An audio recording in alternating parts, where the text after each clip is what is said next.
And now, Mr. Willy's Pod of Mayhem on the Breaking Fate Radio Network.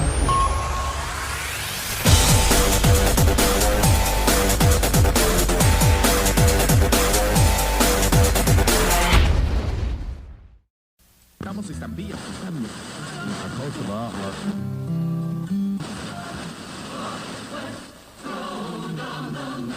For you, in fact, coming up next up. Come on.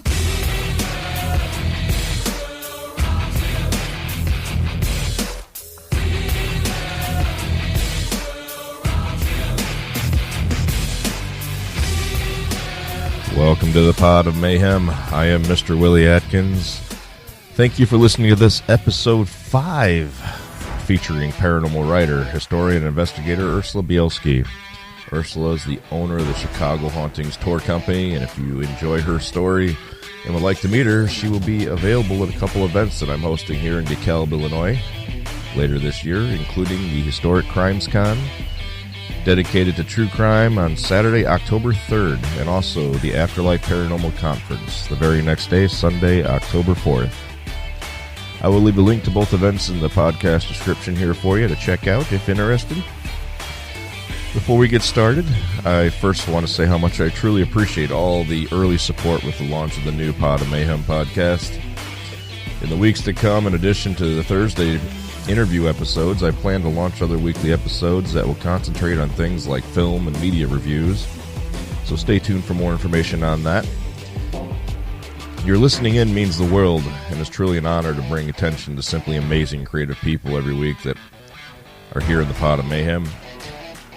If you think you might be the perfect guest for the show, please send me an email at breakingfateradio@gmail.com, including some info about yourself and why you think you'd be the perfect guest. Finally, I want to invite you to find us on Twitter at Pod of Mayhem. Also, stay in the loop on upcoming shows, guests, and information on our Facebook page, facebook.com/Pod of Mayhem. I will be right back with our special guest, Ursula Bielski, right after a word from our sponsor.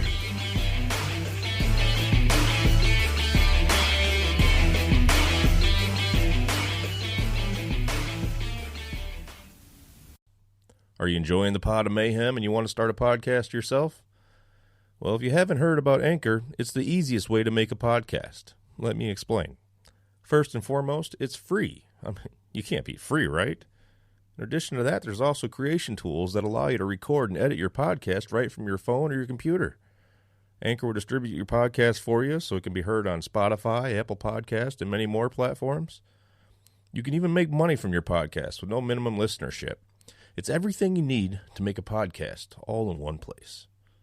So, if you'd like to check it out, download the free Anchor app or go to anchor.fm to get started. Hello and welcome to the Pod of Mayhem. This is Willy Atkins. Today I'm honored to welcome a historian, author, and parapsychologist, someone who's been writing and lecturing about Chicago's supernatural folklore and the paranormal for 2 decades, and is recognized as a leading authority in the Chicago region's ghost lore and cemetery history. She's the author of a dozen critically acclaimed books on the subjects of Chicago hauntings and the graveyards of Chicago.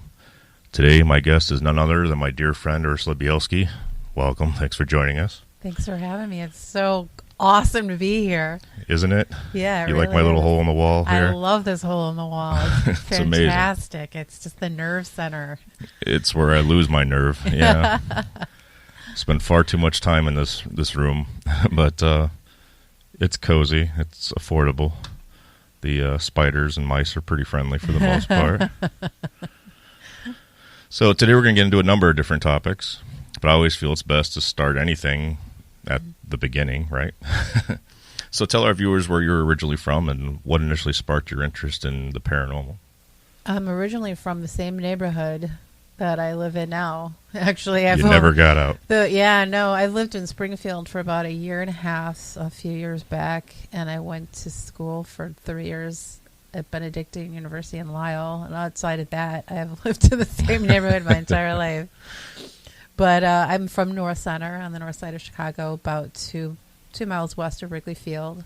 That's where I grew up. That's where I got my start, and that is where I first got interested in the paranormal because, as you know, the house I grew up in was haunted. And literally my first memory was of being woken up in the middle of the night by footsteps walking up the stairs. And when I must have been 3 or 4 years old.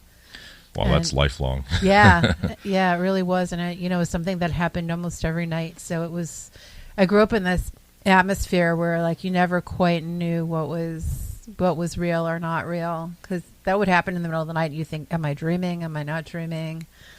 And there were other things that would happen too, like my brother would hear knocking on the walls and the piano playing when no one was home and things like that. So different members of the family had different experiences, but that was the environment I grew up in. And at the same time that was happening, that I was growing up in that house, my dad was a police officer, and he took me with him all around the city to places where he'd worked, different police stations where he'd worked, in different neighborhoods where he'd grown up. His family was Polish immigrants, and they'd lived in a lot of different neighborhoods. And all the conversations always turned into ghost stories. So I heard all about, the ghost stories from all different neighborhoods in Chicago when I was really young. And so that's, so both things influenced me at the same time, the ghosts and hauntings that I was experiencing, and then the stories of Chicago. So the interest in both goes way back. Yeah, and after all these years, I'm sure it's exhausting. And every conversation begins something about the same way. Yeah, or somebody rushes up with that phone camera with an orb on it or something. Always. Oh, they're amazing, aren't they? Faces in the trees. I've never seen that before either. Yes. So when did you decide to begin writing? I mean, when did the first book come about? Yeah, well, I got started as an investigator when I was at Benedictine University in the late 80s, and I had met a young man there who was studying parapsychology at Benedictine, which was shocking to me. It was this Catholic university, and he was studying basically ghosts and hauntings, so it was really cool. And he let me be a research assistant with him on some of his field work, which was, of course, ghost hunting, basically. And that's when I first went to some of the first investigations I ever did, like at the the old Red Lion in Chicago, the Country House in Clarendon Hills, and Bachelor's Grove Cemetery. Did a whole series of experiments there. And when was this taking place? Yeah, from 88 through 90, 91. Yeah, before it really became a mainstream thing. Oh, yeah, that was I mean, I was considered, as I'm sure you were, an outcast, like a weirdo. Like when I was in high school and was interested in cemeteries and did a project on Graceland Cemetery, there was actually a parent-teacher conference because they thought there was something wrong with me because it was morbid and I must be depressed and suicidal or something like that. It's amazing. And now I get called to judge history fair projects in Chicago, and half of them are about cemeteries. I hope you tell them that story. You guys are so lucky. You have no idea. So it was interesting. So that's how I got started investigating at Benedictine. And then when we graduated, we parted ways. He went on to do work in academic psychology, and he actually went on to be he's the head psychologist at Match.com now. But he also has done a lot of papers on parapsychology and written books on parapsychology. But I went to back to Chicago, and went to graduate school at Northeastern Illinois University in Chicago. And, I studied history. I was studying 19th century history, and I did study a lot of the spiritualist movement and things like that, the history of science and religion. But I wasn't doing a lot of investigating when I was in grad school. But I did get involved with some other, kind of fringe investigators that were doing their own independent research. So I went kind of from group to group and worked with different groups doing investigations at that time. And then when I graduated, I actually also had started paralegal school. So I graduated with a master's in history and a paralegal degree at the same time. And I went to work as a legal assistant, and I thought that was it. That was what I was going to do. Surprise. Yeah. And it was at that time that I became really I started to get concerned that all of the ghost stories that I'd grown up with in Chicago, many of which had been sort of spread around by the late, great Richard Crowe, considered, one of the pioneers in, telling ghost lore. And he started the first ghost tours in the world in Chicago back in the 70s. None of these stories had ever been written down. He never wrote a book. He never wrote any of this stuff down. So the only places these stories were in print were in newspaper articles that were published in October every year that would talk about Resurrection Mary and Bachelor's Grove and things like that. So as an historian, I was concerned that these stories had not been written down for posterity. And it was in that way that I wrote my first book. I never meant to be an author or anything like that. I just wanted to make sure these stories were saved. So that's how I wrote my first book. And this was before the internet. This was before anything like that. I remember being on local cable access TV shows back then. They still are around. Yeah. They could coming back, Yeah. Oh, yeah. So that I wrote the first book, and it was incredible because when it first came out, that came out in 1997 in the fall, and it was the only book of its kind. These stories had never been written down. It was one of the only local history books about Chicago at that time. That whole thing just exploded.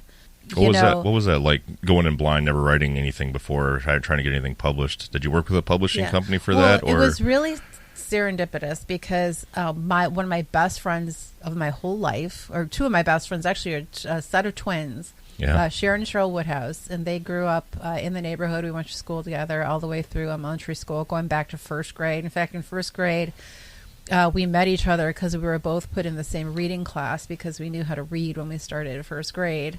So we were in the smart kids reading class together. I still haven't learned myself. I've lost all my reading skills over the years. So that's how we met. So, at this point I was almost 30 years old, and I had known Sharon. I had known both of them since I was, 5. But Sharon had actually just started a publishing company a couple of years before that called Lake Claremont Press, which was named after the street in the neighborhood where she grew up. The Lake Claremont was the nickname for their freestanding swimming pool that they had in the backyard that all the kids would play in. Yeah.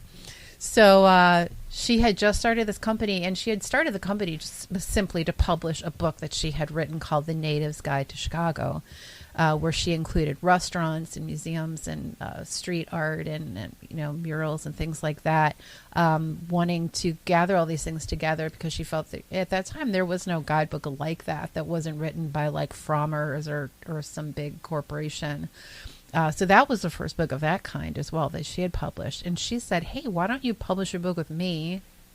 Because she knew I was looking for a publisher. And she gave me half of the revenues from it, which is a huge deal. Yeah. As any author knows, you get, probably like $1. Yeah. If you get $1 from a $20 book, you're lucky. That's really good. So she gave me half of the profits for the first, I think it was the first printing or the first year or something like that. But now, what was that book? That was Chicago Haunts, the first edition, and that came out in September of 1997. And I just saw that on the library shelf a couple days ago. Yeah, the original one with the blue cover. It was shocking to me. I was talking to somebody, and I don't even remember, it was about event space or some random work thing. And I just looked over my shoulder at the shelf, and I took a double take. I'm like, holy crap. Yeah. There it is, your book. But yeah, it was really, really popular. I think I did like 40 lectures that first fall on that book. I would go to work. I was a legal assistant at the time. I would get on the train and go to work, and then after work I'd get on some metro train and go out to, Speaking of trains, you might hear them in the background here today. There's a lot going on. Yeah, we're right in downtown DeKalb, right by the railroad station. But, I would get on the train and sometimes go, be on the train for an hour and a half one way and do a lecture in like sometimes in Indiana or Wisconsin, and then come back home on the train, go to bed, get up in the morning, back to, downtown and do my legal assistant job. Same thing over and over again every night. So it was crazy, but it was really popular. But the response to that book was nuts because this was before email or anything like that. Mm-hmm. I had letters and letters and letters and letters from people who had experiences at the places that I had written about. They had stories about other famous places in Chicago that I didn't know about and weren't in the book. They had their own personal experiences, like I had growing up. And it was this big mixture of people that were responding to the history, the historic locations I had written about. Yeah. And historic locations in Chicago that I didn't know about.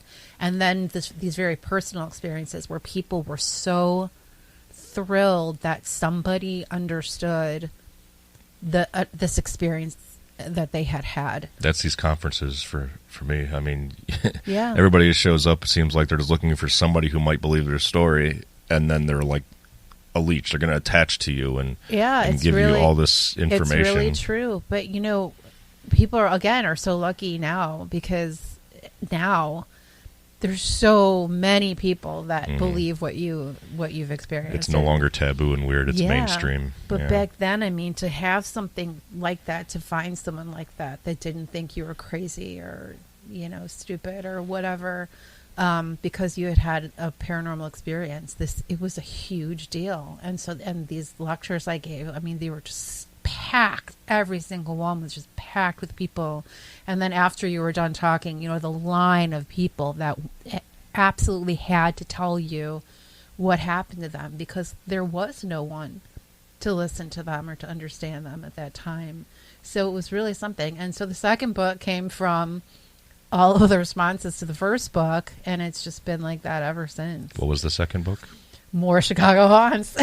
Yeah. So there was More Chicago Haunts, and then there were Chicago Haunts 3. And actually right now, those books were all sold to another publisher called Thunder Bay a few years ago, as part of an effort to keep Lake Claremont Press going. I mean, the books were sold for like $125,000 or something. It's crazy. Yeah. The rights to the books. So they were sold to Thunder Bay, and Thunder Bay is a publisher in Michigan, and they were wanting to start publishing regional history books. So they wanted to do a branch that was ghost stories, but it was just at that time that Arcadia Press and History Press was getting off the ground, and those are those books you see everywhere. You know, and I think they just obliterated Thunder Bay's efforts to do these local history books, so they just kind of gave up. And so my books there went out of print a couple years ago, and so right now I'm putting those 3 books together into like a treasury of Chicago ghost lore that's also going to include research and stuff that I've written since then. So it's going to be like 500 pages long, like a huge coffee table book full of Chicago ghost stories. Nice. So that's the saga of Chicago Haunts. Oh, I'm sure we got a lot more to talk about. We're going to take a quick break. We'll be right back. This is paranormal historian and author Ursula Bielski, and if you love ghosts and hauntings as much as I do, then you should join me and several other knowledgeable guests at the 2020 Afterlife Paranormal Conference on Sunday, October 4th at the Red Roof Inn Convention Center in DeKalb, Illinois. This is going to be a wonderful event featuring presentations about haunted history and evidence of the paranormal. If you have a ghost hunting team or even artwork that fits the theme, the conference also has vendor space available. Be sure to check out www.afterlifeparanormal.com for tickets and details. I look forward to seeing you there. Unless you're scared. All right, welcome back to the Pod of Mayhem. I have Ursula Bielski in the studio today. It's not like a fishbowl. It's kind of like a dust trap. There's cardboard boxes stacked up to the ceilings. It's a skeleton in the corner. There is a skeleton in the corner. He's famous, though. He's been in movies. He's pretty awesome. Dowsing rods, you know, for when we summon the spirits in here. What's up with this locker that says Madison County Sheriff's Department? Those are actually magnets that are put on the side of a vehicle in a film called A Great Brother that I shot in Tennessee. It's movie prop. Yep, Madison County is the name of a county in my fictitious film world, and it's like the town of Dixie in Madison County. So it's named after my daughters, Dixie Belle and then Bethany Madison. Cool. Yeah, there's actually like hotel badges that say the Dixie Madison Inn and all these cool things. I love it. That's great. It's a whole fictitious world that I use when I'm writing. It's a lot of fun. But getting back to you, because, you know, I'm on here every week. When did you decide you wanted to start working on building a haunted tour company, and what was the start of that venture like? I mean, how do you do that from the ground up? Oh my gosh, just like the books, that was not planned at all. not planned at all. My husband at the time was a firefighter, and he had started this was a total mess. He had started a union at work. He worked at this fire department that was a kind of a unique environment. It was out in the western suburbs of Chicago, and the community had originally been, like a suburb out on the outskirts of Chicago, like mostly white, and then it changed and it became mostly African American, but the whole fire department was still white. And then there came a black fire chief, and everyone was afraid they're going to lose their jobs because there was all this talk about making all of the public offices and all the public departments more mixed, of course, diverse. And so they started a union at work, and of course, my brilliant ex-husband was in charge. Was the guy that put it all together. So he was kind of earmarked by some of the powers that be to be removed, and there was a lot of stuff that went on, and it was awful. But he also had personal problems, and he was an alcoholic, and he called in sick one day with a hangover, and got put on administrative leave for it. And while he was on administrative leave, we were waiting. He was going to have a hearing at work with the city council and all of that stuff. And so it was like 8 months before this hearing was going to come up, and we had no income at all. We had 2 little girls at the time, like literally a baby and a 2-year-old or a 3-year-old. And, I was home with them. I was writing, and I had left work like when I was just about to have our older daughter, Eva. So I was at home with them. We had no income at all. And we had to figure out something to do. And often in those first years since I had written the first book, people would ask me if I did tours. And I said, no, I don't do anything like that. I love going to all of these places, but I've never taken anyone with me. We don't, I don't have any plans to do anything like that. But at this moment, when we were under the gun and we had no income at all, and these 2 little kids that had no idea what was going to happen in the future, it was actually my ex-husband who had the idea to start a tour company and give tours. And I think it was like August, and it was 2003. And we got a loan from the bank for like $20,000, business loan, started the business like by ourselves, went down to the business corporation office downtown. We started the business, got all of that stuff together ourselves. He found this old school bus that was being sold by a construction company on the southeast side, went down and got the bus. He, of course, had a CDL license from being a firefighter and driving the fire truck. And so we got the bus painted black and put purple lights inside and decorated the inside with like horror film postcards and stuff like that. And found a place to park it downtown. And at that time, again, before the internet, we had some rack cards printed, hand deliver them to all the hotels downtown, and introduced ourselves. Put one ad in Wear magazine, the magazine that used to be in all the hotel rooms downtown. Yep. And that was it. We started in September, and I think we made like $50,000 that first October that we were in business. And again, it was Richard Crowe and us. That was it. And Dale Kaczmarek, he did some tours also on the South Side. And it was great. And it was great.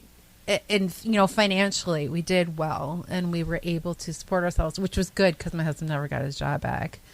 And as you know, things got much, much worse, which is like a story for a whole other podcast. Yeah. But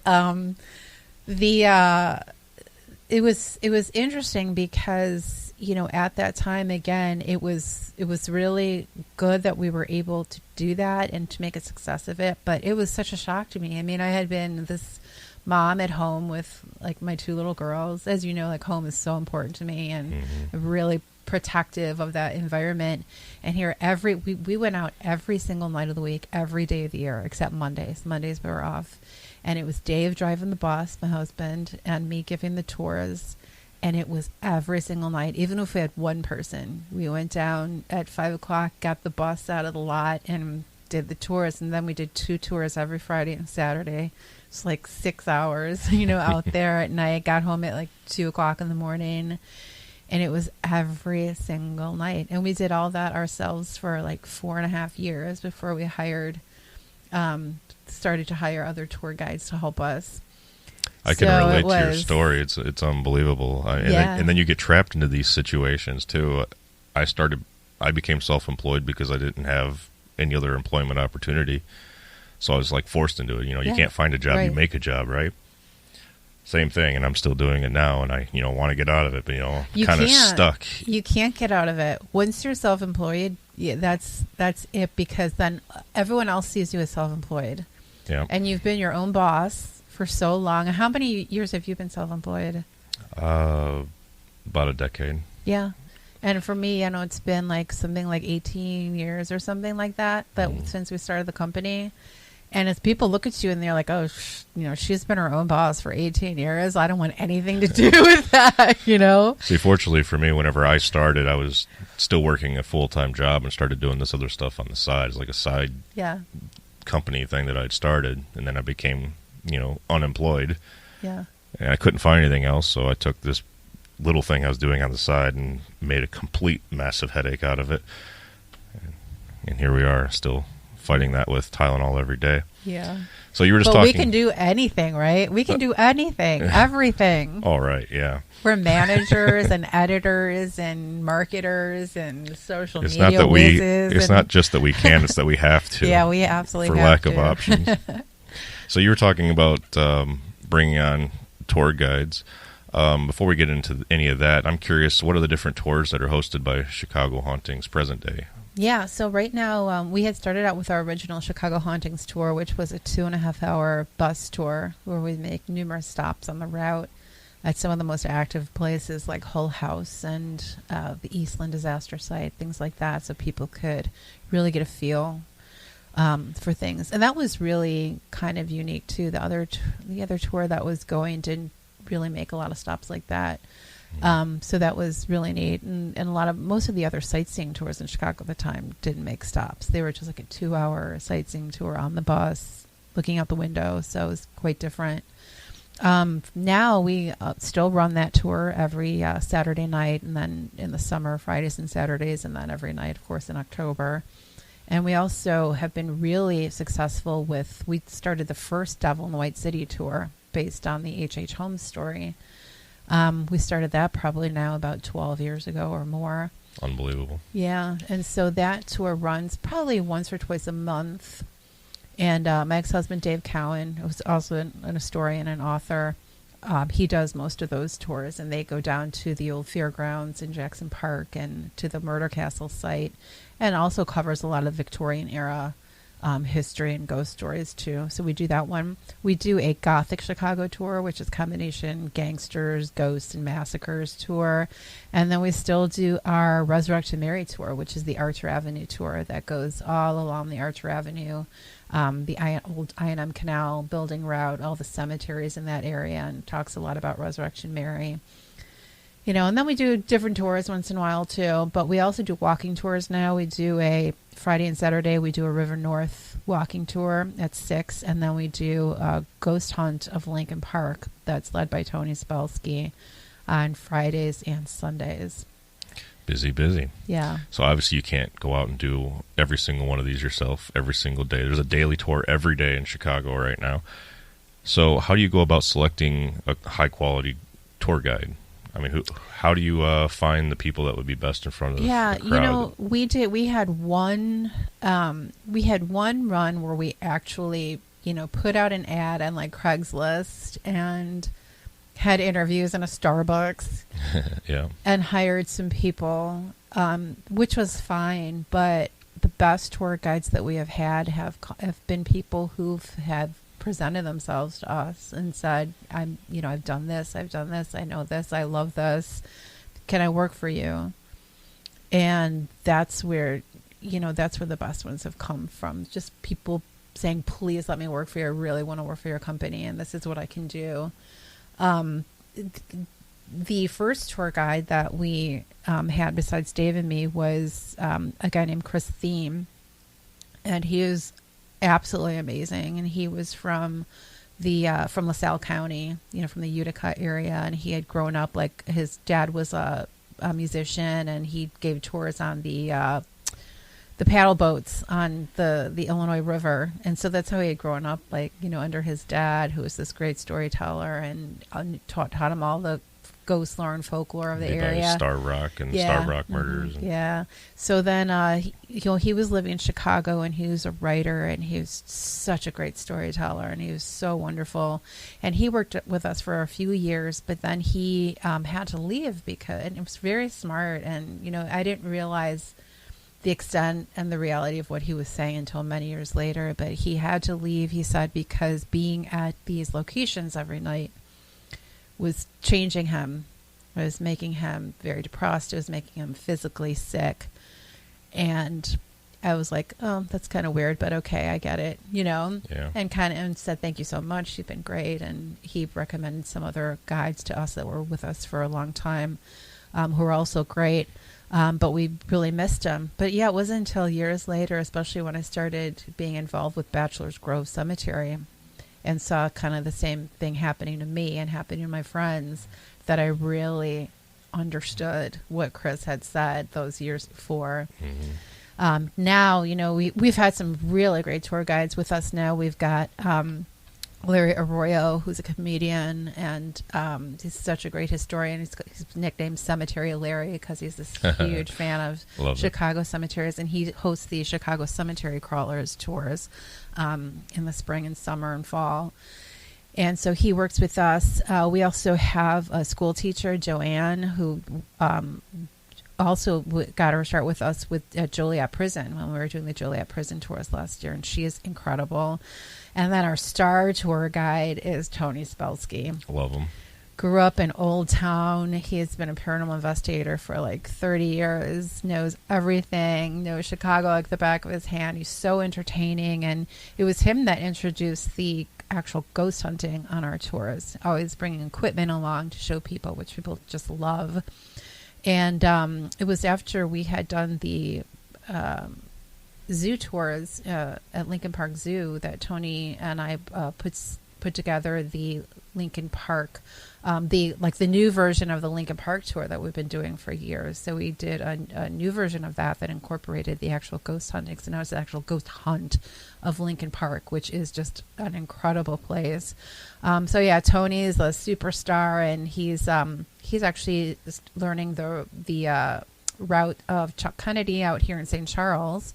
So we're going to be taking over the St. Charles tours this coming spring and summer. So Tony's going to be training people to do those. That's very close to me here. Yeah. I'll have to talk to him. Yeah. I'm looking for a job. You're hired. I've had the pleasure of working with Tony several times already. Yeah, he's so great. Yeah, he's good at his history, and I'm good at throwing popcorn at people. It works out beautifully. Beyond the tours and book publishings, I also know that you do lectures about the paranormal. I kind of started it all way back when, and produce events, including the very popular Chicago Ghost Conference. So when did the Ghost Conference get its start, and can you tell our listeners about some of your most outstanding guests at the event? Yeah, the Chicago Ghost Con, the first one was in 2007. What inspired you to say, hey, I'm going to put this big convention together? I don't even remember now. I know, though, at that time. What was I thinking? Yeah. I know that I must have been, who must have been responsible for making that whole thing happen. Like, in my head, it was probably Wanda Spudek. Yeah. Because it was right, I had gotten to be friends with Wanda because she had invited me. Wanda Spudek was one of the members of one of the chapters of the Indiana Ghost Trackers, which I think is still the biggest paranormal research organization in the world. They have hundreds and hundreds of members and chapters all over Indiana, headed up by Michael McDowell. And Wanda was the head of the local chapter, and she had invited me to speak at one of their meetings, and we became like instant best friends forever, her and her husband Mike. And so, it was during that time that we organized that, and that first one, or the first two, I think, were actually kind of like a group effort between Chicago Hauntings and the Indiana Ghost Trackers. And the first one was held at the Congress Plaza Hotel in the Florentine Ballroom. Beautiful. Which I'd have to sell one of my children now to rent the room for the day. I peeked in there once, and I think I got fined like a Yeah. couple grand for that. But this beautiful haunted ballroom with the Congress Plaza Hotel on Michigan Avenue, and it was so small. I think we had like maybe 60 or 70 people, and we had I think we had maybe like 12 vendors. They were all speakers. Yeah. And then myself and the Ghost Trackers had tables too. But our big guest, our star guest, our keynote speaker was Mark Macy. Remember him? Yes, very vaguely. Yeah, Mark Macy, who was this pioneer in instrumental transcommunication, ITC research, like, using electronic devices to communicate with the dead. And he had written several really fascinating books about ITC. And he brought with him this device called the Luminator, which it does something to like the molecules in your body. And he had claims that he had this on for like 10 or 12 hours and like fell through a chair.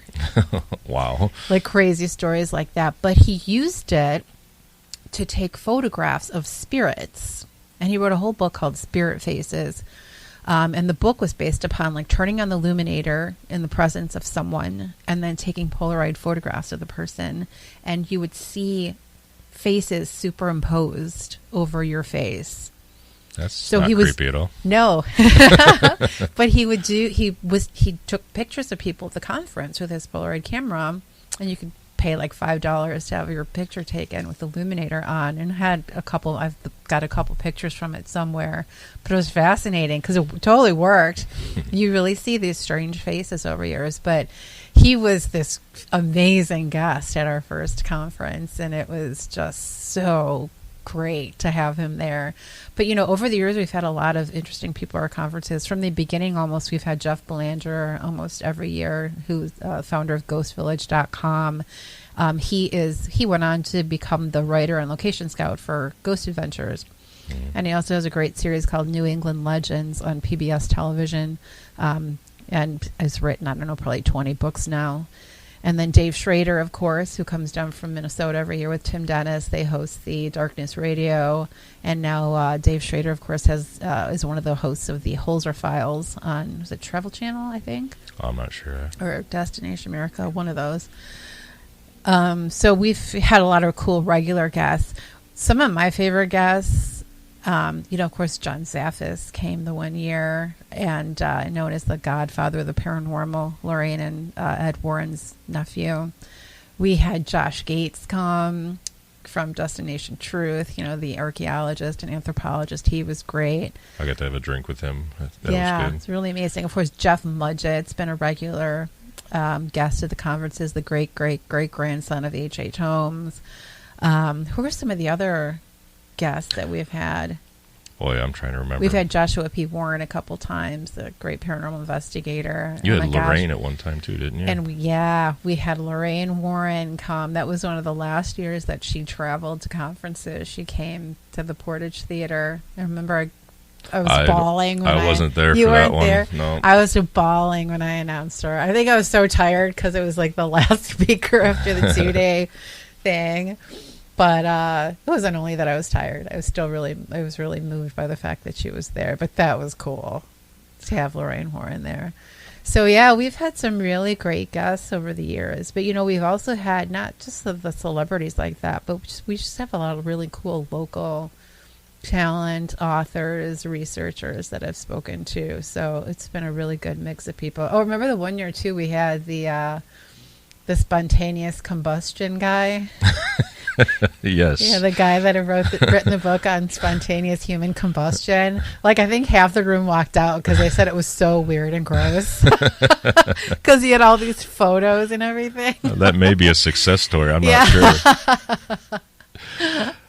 Well, I want to get into a little bit of the non-Chicago haunted locations you've been able to visit and your opinions on that, as well as this fun game we call Questions of Mayhem. Oh, right. Yes. So we'll be right back. This is paranormal historian and author Ursula Bielski, and if you love ghosts and hauntings as much as I do, then you should join me and several other knowledgeable guests at the 2020 Afterlife Paranormal Conference on Sunday, October 4th at the Red Roof Inn Convention Center in DeKalb, Illinois. This is going to be a wonderful event featuring presentations about haunted history and evidence of the paranormal. If you have a ghost hunting team or even artwork that fits the theme, the conference also has vendor space available. Be sure to check out www.afterlifeparanormal.com for tickets and details. I look forward to seeing you there. Unless you're scared. Welcome back to the Pod of Mayhem. I'm Willy Atkins, and I have my very good friend Ursula Bielski in studio today. We were just talking all sorts of fun paranormal business, but everything we've been talking about so far has been Chicago-based, and I'm curious what places you visited outside of Chicagoland or Illinois in general that really stood out to you. Yeah, absolutely. There's two that really stand out to me as extremely active and for real, the real deal. One of them is the Villisca Axe Murder House. Yeah. This is the little farmhouse in Villisca, Iowa. I think it's like 60 miles east of the Nebraska border. So like from Chicago, you get in the car, get on 88 and drive for 8.5 hours. Same road. But it's this little farmhouse in tiny town, right? There's one diner in the town. I think there's one bar, and the Casey's for gas. And we got one of those here. And then you have to drive like 2 hours to get to the next town, I think, literally. So you're trapped out here in the middle of nowhere. I mean, you're in the middle of nowhere, and it's known as one of the most haunted places in the country, right? Of the list of like most haunted places and haunted houses in America, it's always on the top 10 list. But it's just this little farmhouse, and the whole family was axed to death in their sleep one night. Like, what was it, 1912? I want to say it was 1912, 1905 or 1912, around there. And, they had gone to a program at church, a children's program at church, and they came home after the program, and two of the neighbor children, two girls came to stay overnight with them, and the whole family and the two girls were killed in their sleep, and it's still an unsolved crime.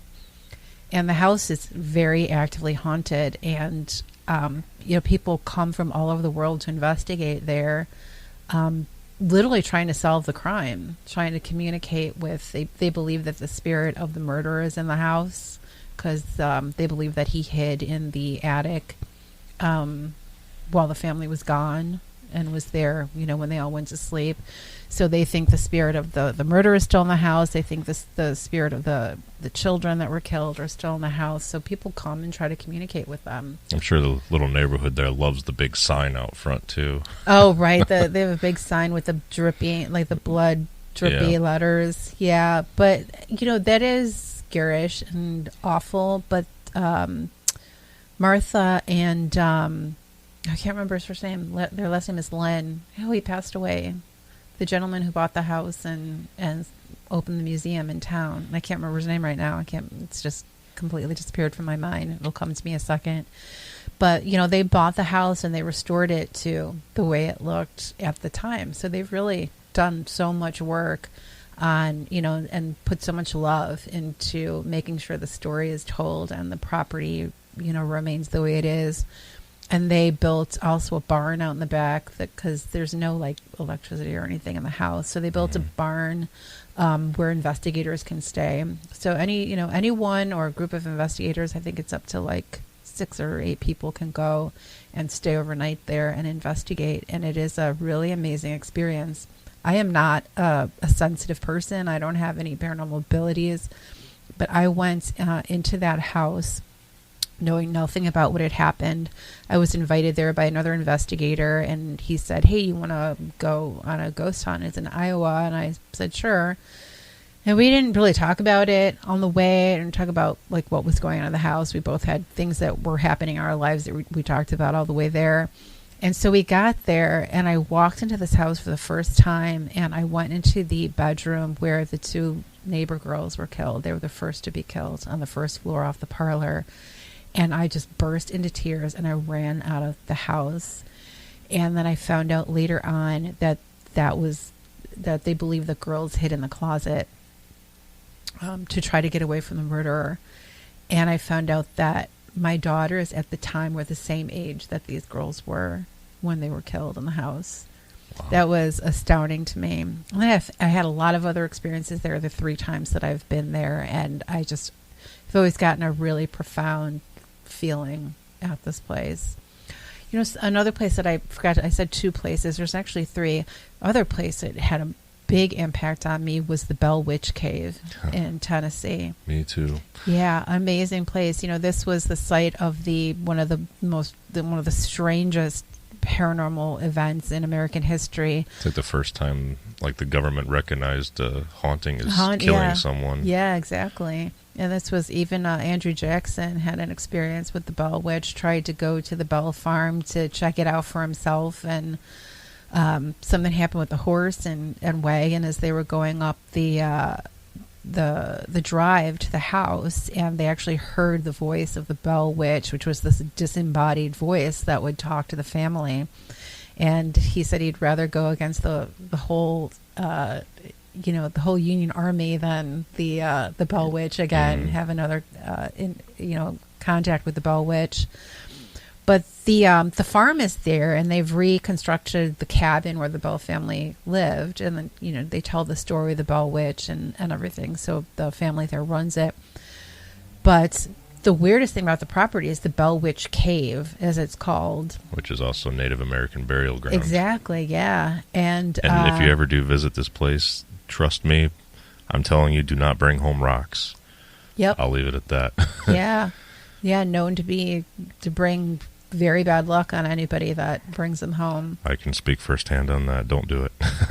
The weirdest thing about the place is that when you go there, before you go to the cave, when they have a little talk that they do at the office, and they've got these binders full of photographs that people have taken at the mouth of the cave, where people are distorted, their faces are distorted, they appear upside down, there's like limbs of their bodies that are missing. It's like it's a portal, like an energy vortex where all of these strange effects happen. So really, really strange place. The number one place that I always tell people they have to go if they're interested in the paranormal is Gettysburg. I've only been to Gettysburg once. I was invited to speak at a conference there probably about 15 years ago. And I got there on Friday evening, and we were staying it's, you have to fly to like Hershey or Baltimore and then drive like 30 minutes to Gettysburg.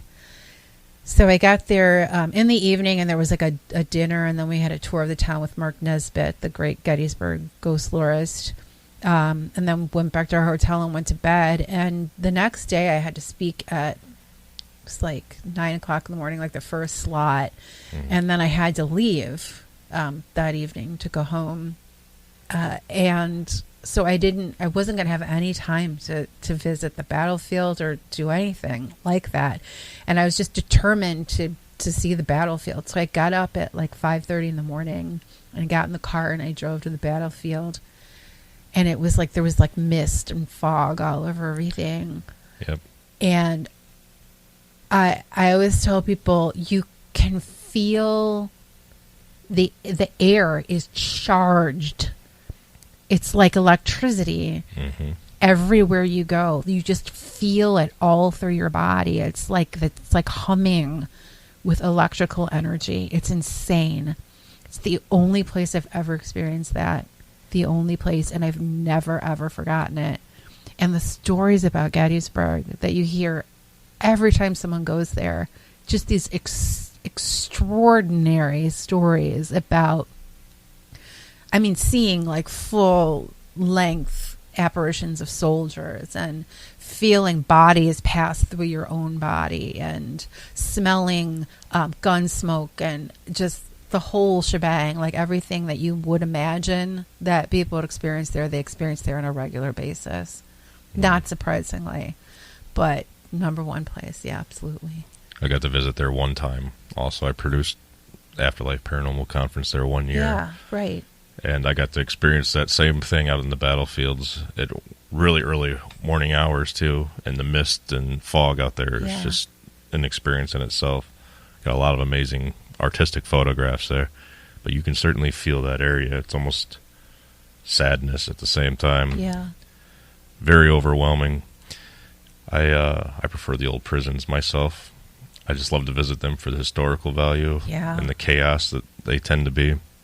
I love them. Oh, I got to go to one with you, too. Now I think about Mansfield, Mansfield. Yeah. The only place I experienced anything at Mansfield was in that modern base room that they had built for the investigators to hang out in.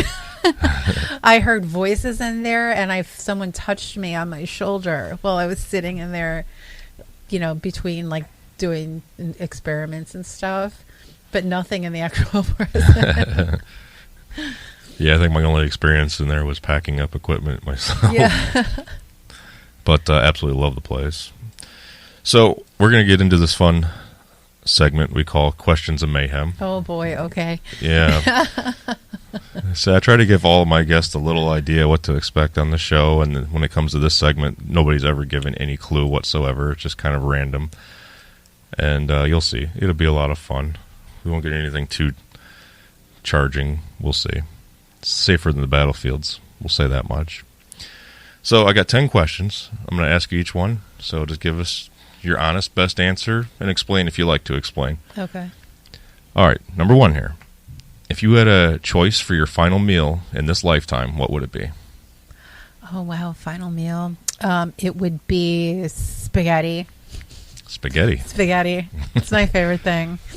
Yeah, spaghetti. Meat sauce? Spaghetti with meat sauce, of course. Maybe a little salad on the side with a little vinaigrette. There you go. Some garlic bread. Oh, gonna have to go eat again. We just had food. Now. I know, I'm we ready just again ate already. that huge breakfast. I should have made that the last question instead of the first one. All right. What would be the best way to get an elephant into a refrigerator? This sounds like a joke from this joke book I had when I was a kid. The joke was, how do you know that an elephant's been in your refrigerator from the footprints in the peanut butter? So I guess I would say probably put a jar of peanut butter in the refrigerator. Oh, that's clever. Mm-hmm.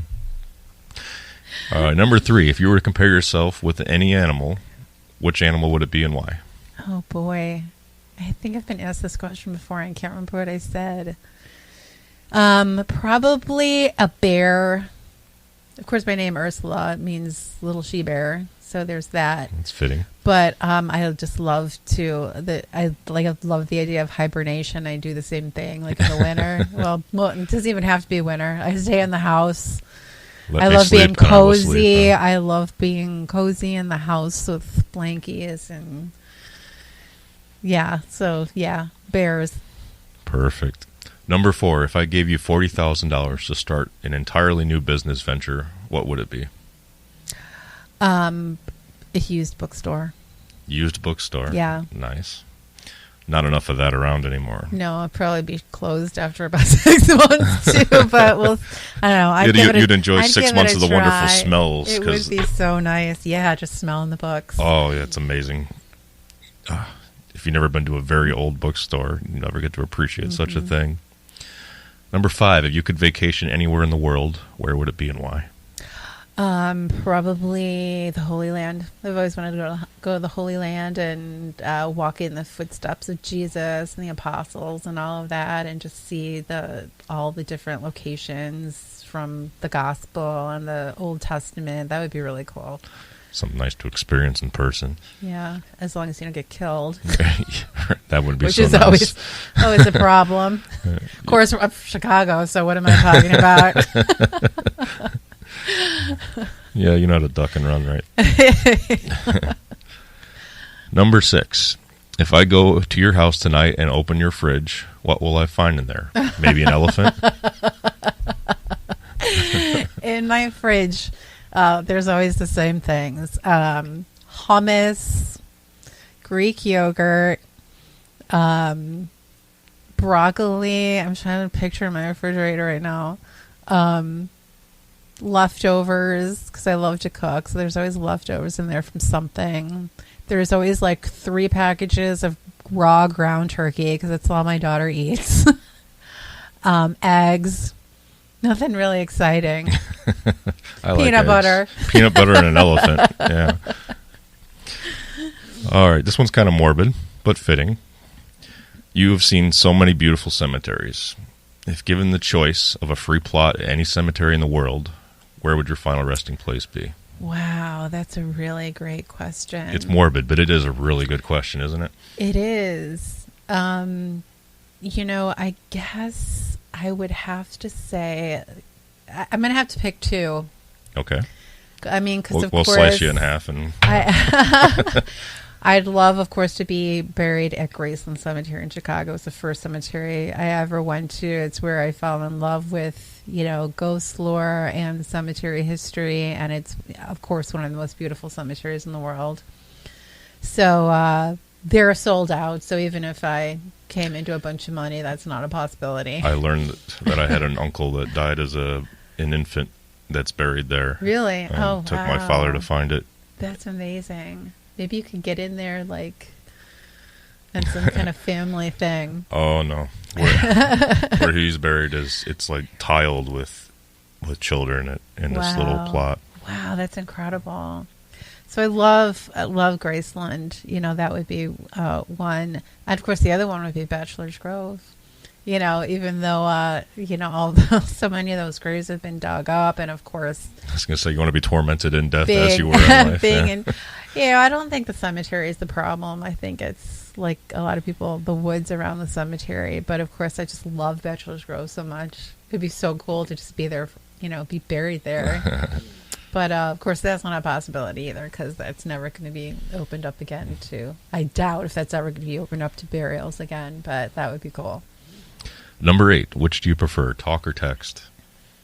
Oh my gosh, text. I hate talking on the phone. I never, ever, ever answer the phone. Communicating ever. Can be complicated anyway. I have a horrible phobia of talking on the phone. I don't know why. I love talking to people in person, but on the phone, text is the greatest thing that ever happened. Number 9, fill in the blank. Without a doubt, the world's best ice cream flavor is?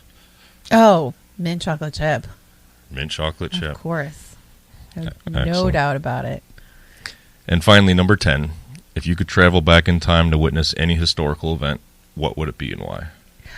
Oh, I think like so many people, the World's Fair of 1893 in Chicago. That would be my answer. Would it be your answer, It would definitely be my answer. Wouldn't that be amazing? Yeah, to stay away from 63rd and Wallace. Yes. Watch out for the man in the hat. That's what people say about me. Very good answers. And we're going to... It's over. That part is over. The one part you couldn't prepare for at all. I mean, wasn't so painful, was it? No, I thought you were going to ask me who I would kill if I could legally kill someone. Yeah. Things like that. We don't need a public record of that, right? We're going to get into some current projects coming up here soon. But first, a quick break. This is paranormal historian and author Ursula Bielski, and if you love ghosts and hauntings as much as I do, then you should join me and several other knowledgeable guests at the 2020 Afterlife Paranormal Conference on Sunday, October 4th at the Red Roof Inn Convention Center in DeKalb, Illinois. This is going to be a wonderful event featuring presentations about haunted history and evidence of the paranormal. If you have a ghost hunting team or even artwork that fits the theme, the conference also has vendor space available. Be sure to check out www.afterlifeparanormal.com for tickets and details. I look forward to seeing you there. Unless you're scared. Welcome back to the Pod of Mayhem. I'm Willy Atkins, and Getting down to the wire here. I got my very good friend Ursula Bielski from Chicago Hauntings in studio today. Talked about so many things, so many topics: elephants, peanut butter, ice cream. It's been amazing. So, obviously, I'm pretty familiar with a new project coming up this spring and summer. However, listeners likely haven't heard much about this at all yet, if at all. Would you care to share what this new project is all about? I'm so excited about this project. We are finally going to be filming a YouTube series called Chicago Hauntings TV, where I'm finally going to go to haunted places around Chicago, and we're going to do episodes about them. And the amazing person who's doing this with me is you, Willy. It's going to be great. So we actually, this morning at breakfast, we made a list of the first, the episodes for the first 2 seasons. So it's going to be 20 episodes for the 2 seasons. And the 2 seasons, I mean, I have to admit, it's the greatest hits of, Chicago Hauntings. It's the big ones. It'd be like seeing the tour, but on screen in a way. Just like that, yeah. And so I'm so excited about it. I've been wanting to have a video presence for years already, but I've just never gotten around to. So this is going to be very exciting. And we start filming that in the spring, and hopefully release the first season sometime in the summer. Yes. Probably weekly, maybe, something like that. Yeah. So that's going to be fun. Beyond the web series, do you have any other events coming up, special tours, new books? Yes. We have coming up in April a big event that we are having at Thornton Distillery in Thornton, Illinois. This place is amazing. It used to be Widow McCleary's. A lot of paranormal investigators probably remember it under that name because it's very actively haunted. And it was investigated by many investigators going back probably 25 years or more. It was purchased a few years ago and was made into a distillery. And the well, according to legend, in the walls of the well, there are allegedly walled up gangsters, because this goes back to bootlegging days. Ooh. So we are going to be having an event there on April 25th. Huge event, which is going to be featuring the Tennessee Wraith Chasers from Ghost Asylum and all those great shows. They're one of the most popular investigative teams that's ever been on television. So they're going to be coming out. They're such nice guys. Doogie and Porter are going to come out. And so we're going to have a great program. We have VIP tickets that include a tour of the distillery and a tasting of their products. And then from 7 to 10, we have 3 speakers. Myself, I'm going to be speaking about Bachelor's Grove, which is not too far from there. Cheryl Carter is going to come and talk about her new book, which is about mysterious triangles of the U.S. And then Dana Stricker, our friend who's a great medium, is going to be doing gallery reading for everyone. Then we're going to have a lecture from the Wraith Chasers. And then after everyone leaves, the VIPs will stick around for pizza and then investigate. Oh, pizza. Now I'm in. Yeah, that's the clincher. Then they're going to Wait a minute. Chicago style or New York? I'm just curious. How about both? Perfect. Can't go wrong. So then you'll get a chance to actually investigate. The VIPs will get to actually investigate the distillery with the Tennessee Wraith Chasers from midnight to 3 a.m. So that's a huge event. So those tickets are on Eventbrite. If you look up Distillery of the Dead with Tennessee Wraith Chasers on Eventbrite, you can purchase tickets for that. Chicago Ghost Con, of course, is in the works. So we're trying to find a venue for that. That's always in October. So we'll have announcements about that soon. Right now, I'm working on the first book in my new Chicago Hauntings Notebook series, which is small books with stories and poems and old photos and illustrations about certain places around Chicago. The first one, or different themes. The first one is called Ghost Ships, Ill Omens, and can't remember the rest of the title. Got so much on my mind. Ghost Ships, Ill Omens, and other maritime hauntings of Chicago. So it's all like ghost stories about like shipwrecks and watery graves and things like that. And that should be out within the next month or two. And then I'm working on a whole bunch of other books like that. One's about Lincoln Park, one's about the Congress Hotel. So different little storybooks about Chicago. And I'm actually self-publishing those. I'm also finishing up a book called Permanent Paranormal Objects, which is all about situations where there were like physical objects that were left behind after ghostly phenomena.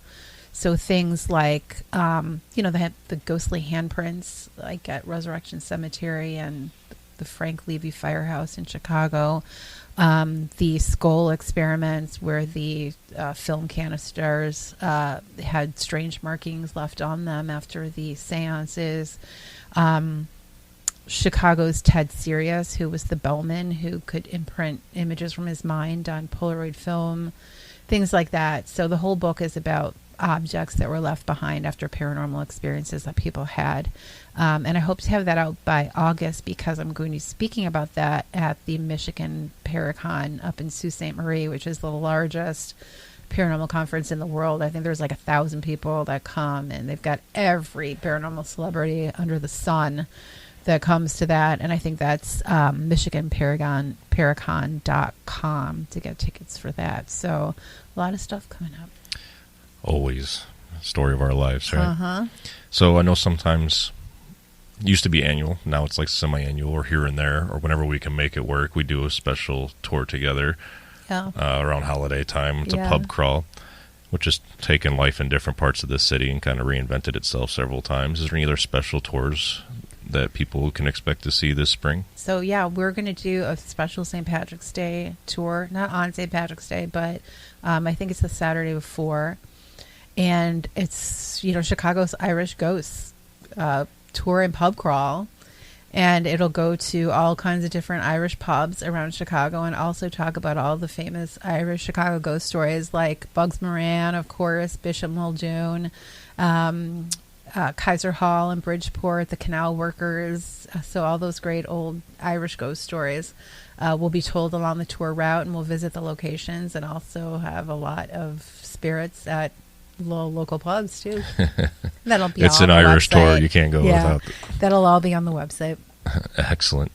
Before we wrap this up and right off into the sunset, please let our listeners know where they can find more information about you, the tours you're talking about, the tour company, events, publishing, everything coming up.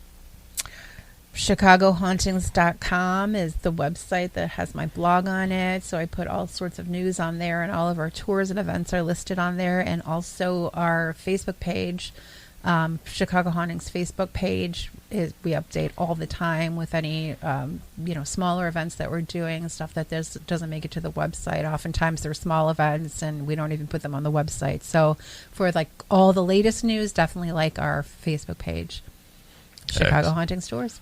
Excellent. Thank you so much for making the travel out here. I know it's a lot of corn and can be kind of frightening if you're taking some Stephen King liking. But thanks a lot for coming out. I hope we can do this again in a few months. Take care. All right, it's that time. I want to thank you all for listening in. Another huge thanks to Ursula Bielski for being my guest on the Pod of Mayhem this week. In addition to shining a light on creative people by way of the Pod of Mayhem, I also run a company called Breaking Fate Entertainment, with my mission being to produce, promote, and distribute the independent arts with film festivals, art exhibits, conventions, film productions, book publishing, and so much more. If you're interested in supporting my efforts, I invite you to check out my brand new Patreon page at www.patreon.com/breakingfate, where you can be a mega fan and supporter of all that I do. It's a brand new page that I just created, and I will be adding a lot more perks real soon for my supporters in the weeks to come. If you enjoyed this episode of the Pod of Mayhem, please give me a follow on Anchor.fm, Spotify, Apple Podcasts, iHeartRadio, or wherever you like to stream your podcasts. Please drop me a star rating or review if you feel so inclined. To keep in the loop with what I'm personally doing and access all my social media, simply visit willyatkins.com. My next public event will be the Lafferty Comedy Fest, featuring a day full of comedians, comedy films, and entertainment. On Saturday, April 25th in DeKalb, Illinois. For more details, visit www.laughardycomedyfest.com. New podcasts are being released every week on Thursdays. Some distribution channels do take longer to publish than others, so please be sure to follow and subscribe on your choice platform. You can always find the most up-to-date releases of the Pod of Mayhem, as well as other new shows coming very soon at www.breakingfateradio.com. Next week's show will feature actress Lily Lamore. Be sure to subscribe and follow so not to miss it. Till next time, I'm Willy Atkins. See ya. That was wonderful. Bravo! I loved that. That was great. Well, it was pretty good. Well, it wasn't bad. Well, there were parts of it that weren't very good. It could have been a lot better. I didn't really like it. It was pretty terrible. It was bad. It was awful. It was terrible. Get him away! Hey, boo! Boo!